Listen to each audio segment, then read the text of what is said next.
This program is brought to you by Emory University. Saying great to use nori as camouflage. Yes, as it were. Nori, seaweed from a Japanese market. It's inspired by the work of Mary Anning, who was a very early female paleontologist. She's a contemporary of Darwin's, and her findings supported his theory of evolution. But she got no credit for it in her lifetime because she was a woman. Men presented all her papers, and she made actually huge findings in the south coast of England, which is now called the Jurassic coast, but at her lifetime they didn't know that's what was there.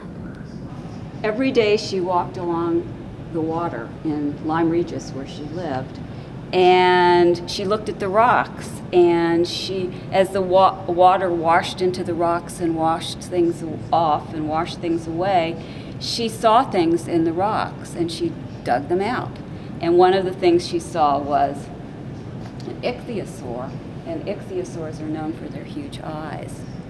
So this one was inspired by her looking into the rocks and seeing the ichthyosaur looking out at her. No one had ever seen one before, and she found the bones, put them together, and she had made an animal that people didn't think existed, and certainly wasn't on Noah's Ark. And so that was quite a thing.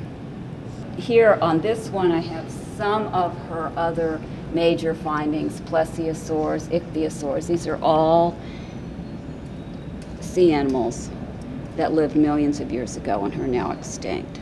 And she found the bones from, and this is the stratigraphy of the area, none of which she had names for, going down millions and millions of years from the Jurassic period and the Cretaceous period, where she found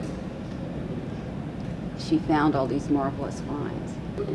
What inspires me about her was that she's totally self-taught, that she believed in herself and her findings despite the fact that it went against the religion of the time.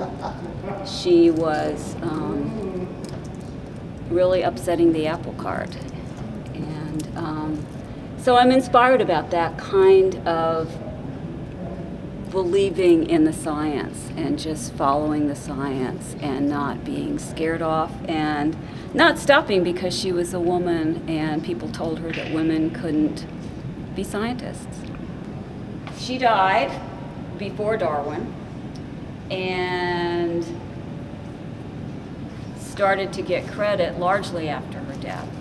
And now the Royal Academy has named her one of the most important female scientists in Britain. Wow. So she's finally getting a huge amount of recognition, but she never. A little late. And she died poor, and yeah, her work lives. Here. Should I put another one here? Should I put another one there? I hate.